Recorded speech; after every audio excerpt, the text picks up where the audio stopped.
And welcome to our show, Geeks Wired Podcast, where we talk about video games, movies, TV, comic books, technology, and TLDR, the Internet of Things. One of the hosts is Anthony. And Bill. Yay! You can contact us by emailing us at geekswired@gmail.com or send us a voicemail or a text message at 801-896-4335. That's also 801-896-GEEK. You also can help support us at our Patreon at patreon.com/geeksarwired. We also have the option to get the podcast early.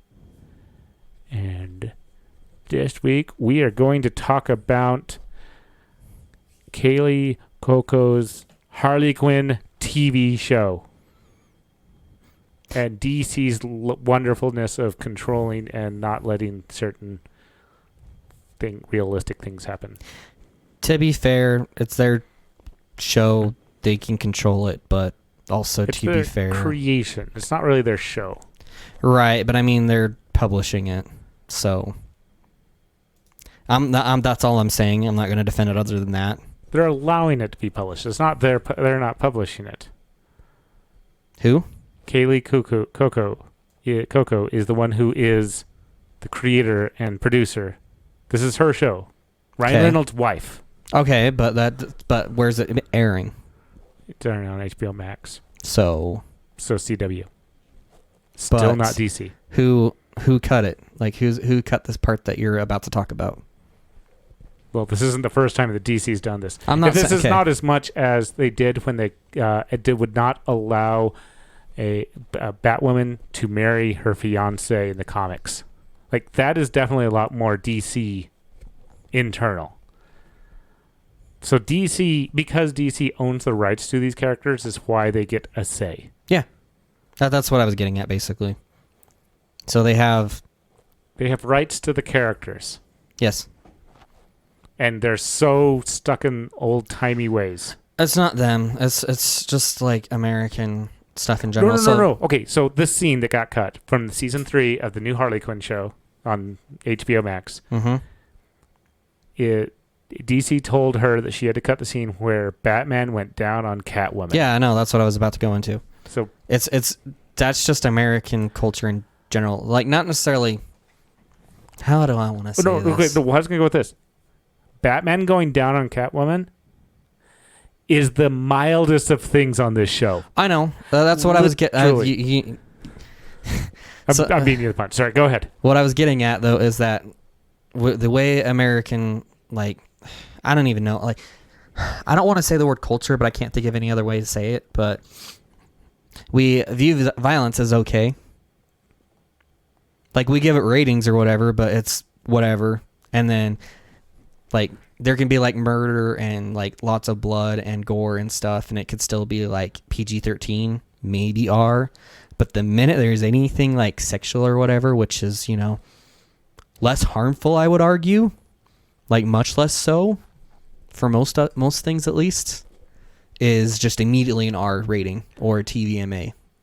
And Okay, let's go with this. It's one of the first things to get censored, whereas, like, this show, part of the things I was watching as it was going, like, as you were introducing the show, there's on this Cinemablend in the show notes. It'll be in the show notes, yeah. One of the scenes was Joker just holding a guy's face that was ripped off. No.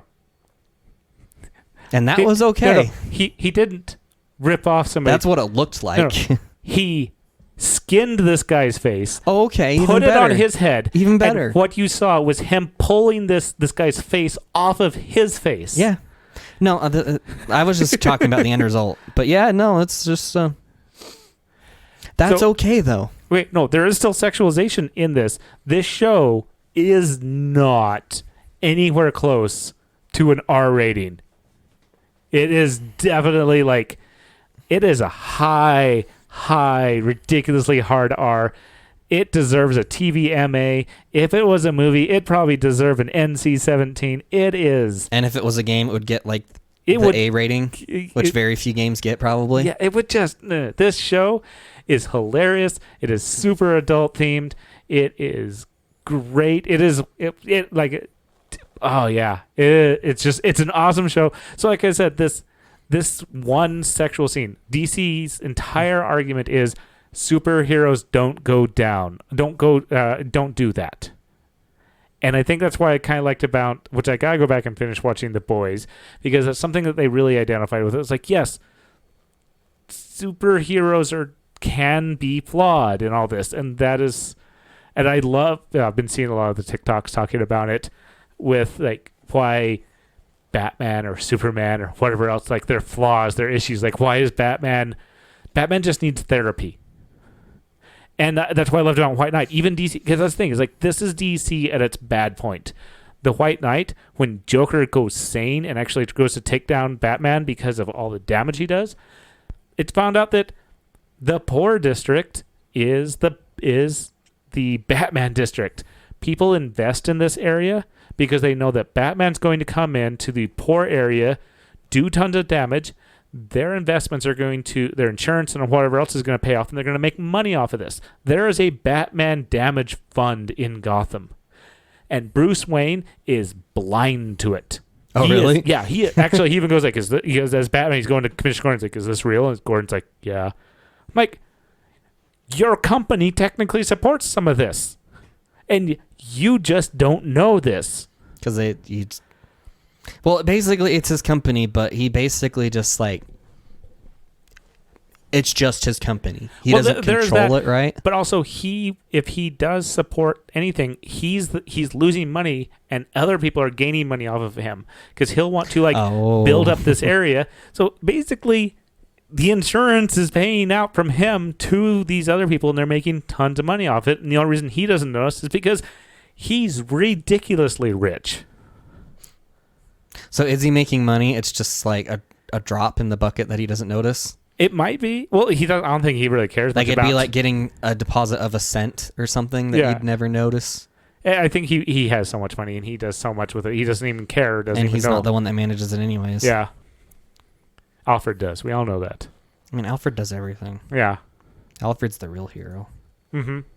But yeah, I just think that this is just like this is just American entertainment in general. Like that's just how this is. And but I hate this is not just the sexual. This is because Harley and Ivy are totally in a relationship. Harley's previous boyfriend, Kite Man, he totally was all over this stuff. He had it. It's because they're villains. They have the leeway to do that stuff. That was also another line in this article. Yeah. Basically. But yeah, it's just they want to preserve that stupid image, even though that, like, out of all the scenes, like, out of all the weaknesses, this would be, like, not one at all. If we're being realistic. Honestly, I would have I would have thought Batman would have done that to Catwoman. Especially the way she, just with the way they have a relationship basically. They've had sex in the comics. Yeah, but that was comics. You're right. The graphic novel comic books that come out. Yes. Completely different. Wait, but they still won't let women get married in them. Yeah, of course. No. I'm completely joking. I don't agree with this at all. I know. This is all like, this is actually kind of... Yeah. Like, it just especially where they just like let everything else happen in the show, and that was their line, like you mentioned earlier. Mm-hmm. And it was just like, it'd be one thing if everything, like if that was their line and nothing else like went above it, like they just cut everything else that went above that line. But it's not. It's just there was an arbitrary line here where they would just like, they just squiggled this little area of this whole graph, both above and below this line. Mm-hmm. And then they're just like, no, we don't want that. Yeah. It's annoying. It's just, Though it did make me happy that the only thing that made me happy about this article is this is the first thing I've heard about the new season of Harley Quinn coming out, season 3. The show looks cool. Oh, it is. I might actually watch it. Okay. So I totally, absolutely recommend it. But if you don't want somebody to take a penis and wave it around on the screen in front of you, this is not your show. I really don't care. Like, if that is not your thing, if that is a line that you can, what's the robots one called? Love, Sex, and Robots or whatever. Yeah. Or Love, So- Death, and Robots. Okay, well, Because love and sex are the same thing. In their You're case. right. In their case. you're right. But the first episode, about the last like 5 to 10 minutes of it, is just like Which season? just breasts out. The first one, Oh, yeah. just like breasts out, and it just was completely unexpected. It didn't bother me. It just like was unexpected, and so that doesn't bother me at all. Yeah. It's just Well, like- I am just giving the fair. Like Like I said- let people know. So this show, Harley Quinn, is not for everybody. No. I understand that. This is very, very adult themed. Yeah, very much so. And yeah. Like I was saying earlier, that stuff waving around is less harmful than a But dismembered face flying around with blood falling off of it. But it's a tallywhacker. So it shouldn't. I mean, okay, here's this. So Yeah. art, like old art statues that are just completely nude. Yeah. That's fine for people to see. And in fact, you can actually, like paintings and stuff like that, you can show on television without blurring it out. But the minute it's anything modern, even if it's like super low quality, you have to blur it out. What's the logic in that? There's a separation of art and pornography, and I can't define That doesn't matter. but I know it when I see it. Oh wait, that's our government saying those words. That's literally the rules on what is the difference between porn and art. Yeah, you're right. That's just like one of the things I don't get. Like, Especially where this is consensual oral sex. yeah, it's not like it's not even rape or anything. It's just like a thing that the two wanted Not to do. just that. These two are in love. Even if they weren't, it wouldn't Technically, matter. they might be married. It wouldn't matter. Like, it's consensual, so it doesn't matter. Yeah.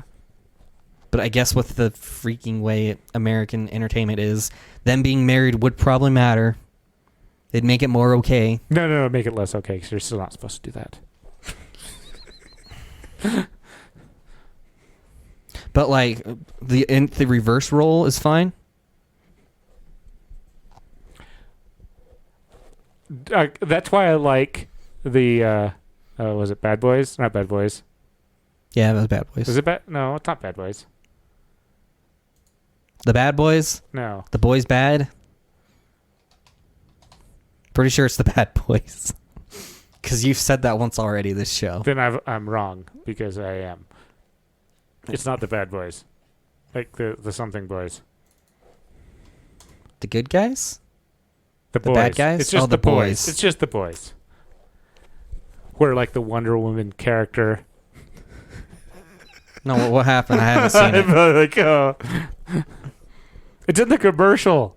She's actually on top of like I don't know. It might not be the Wonder Woman. It might be another one. But she's like somebody's. She is actually sitting on somebody's face,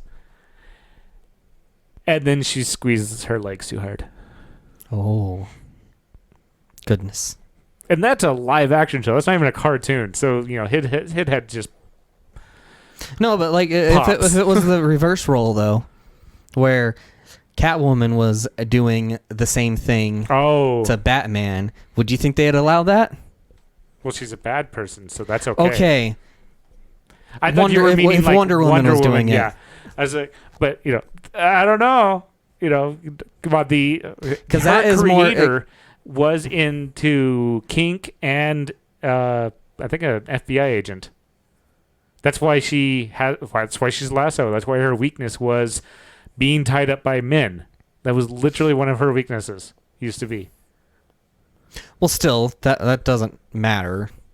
I'm just wondering if that would be okay, because for whatever reason that is like viewed as more okay just in the general eye instead of the reverse. It's stupid either way. I'm not. Okay, this whole thing is stupid. Under my thing, this is all a ridiculous thing. Oh yeah, that's under 100% DC's, ridiculous. I think they're going to have to figure out what they're going to do. Either that or the creators of these shows are going to have to figure out how to tread around all this. Just like making it implied, like do what they did. And have you seen? It was a Disney cartoon, El Dorado. It's been a while. But you have seen it. It's been a long. It's been so long. I don't think I'm gonna know what you're talking about. Okay, well, there's this scene because you know how it's the two guys from Europe that just kind of just show up, and they're looking for they're looking for the city of gold, and there's this woman that they end up like befriending or whatever. There's a scene where it's super suggestive that she is giving him oral, like with the noises and everything. Huh. It's just never shown on screen. Interesting. So I don't remember where I was going with that, but Disney can do it. Why not? As long I you were remember. saying about- I remember. Yeah, you just make sure it's not on screen, and you just like kind of cover it over with like other stuff going on. Like you make sure that you can have it be portrayed as something else going on. Just because, just make some words sounds or like use some other words that have double meaning. Just depends on where your headspace is. An innuendo? Yeah, basically. Just heavily imply it. Make it to where, unless you were very sheltered, you wouldn't know what it was. And All even right. then, are we moving on now? We're ending the episode. Oh, are we? Totally ending. This Long is just enough. like the This is the uncensored we're just one. done. This is the another week, and we're having fun. And you guys have a wonderful week. And do you have any famous last words? I don't this time. Well, my famous last words is DC. Come to the modern times. This is the modern times. This is where we're at. They're not here though. They really are not.